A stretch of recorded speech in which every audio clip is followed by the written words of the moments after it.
រដ្ឋលេខាធិការខាលេងជួយរួមជាអធិបតីក្នុងវេទិកាធុរកិច្ចដ៏ធំទាក់ទាញវិនិយោគិនចិននិងទីក្រុងសៀងហៃរៀបចំសមាគមសហព័ន្ធអ្នកវិនិយោគកម្ពុជានិងភាគីដៃគូទីក្រុងសៀងហៃអ្នកអង្គការលីខុញថៃប្រធានសមាគមសហព័ន្ធអ្នកវិនិយោគកម្ពុជានៅថ្ងៃទី7 ខែធ្នូឆ្នាំ2025បានអញ្ជើញដឹកនាំរៀបចំវេទិកាធុរកិច្ចដ៏សំខាន់មួយគឺសន្និសីទស្ដីពីការវិនិយោគនិងធុរកិច្ចចិនសៀងហៃកម្ពុជាក្រោមអធិបតេយ្យរបស់លោកស្រីខាងលេងរដ្ឋលេខាធិការក្រសួងពាណិជ្ជកម្មក្នុងវេទិកាធុរកិច្ចមានការចូលរួមយ៉ាងច្រើនកុះករពីសំណាក់ម្ចាស់ក្រុមហ៊ុនសហគ្រាសនិងវិនិយោគិនចិនជាង100នាក់ក្រុមហ៊ុនប្រកដែលសុទ្ធសឹងតែជាមានបំណងចង់ស្វែងយល់និង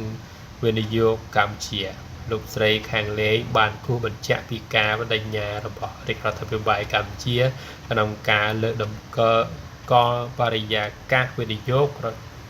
ប្រកបដោយភាពទាក់ទាញនិងរយៈការដាក់ចូលនៅ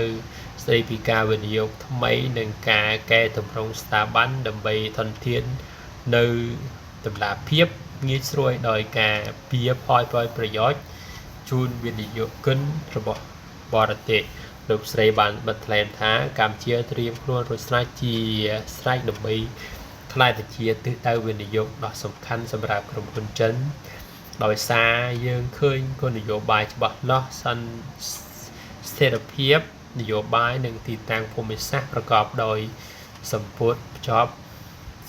អាស៊ានក្នុងឱកាសដ៏មានសារៈសំខាន់នេះអ្នកស្រីលីហ៊ុញថៃបានជម្រាបជូនអគ្គពិធីអំពីការវឌ្ឍនភាពថ្មីនិងសក្តានុពលសម្បូរបែបរបស់កម្ពុជា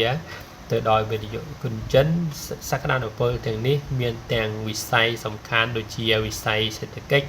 ពាណិជ្ជកម្មកសិកម្មឧស្សាហកម្មនិងទេសចរណ៍ជាដើមក្នុងគោលបំណងចម្បងដើម្បីទាក់ទាញវិនិយោគិនមកជួយបោះទុនបន្ថែមនៅកម្ពុជាស្ថិតឱកាសនេះដែលលោកអគ្គគុញថៃបានប្រកាសស្វាគមន៍យ៉ាងកក់ក្ដៅចំពោះវិនិយោគិនចិនទាំងអស់បានបដិញ្ញាជំរុញបន្ថែមឲ្យវិនិយោគចិនពិនិត្យផលិតភាពសម្រាប់ចាត់បណ្ដាក់ទុននៅកម្ពុជាដើម្បីចំណែកដោយការអភិវឌ្ឍសេដ្ឋកិច្ចជាតិបាទនេះជារូបភាពរបស់នៃវិធីសន្និបាត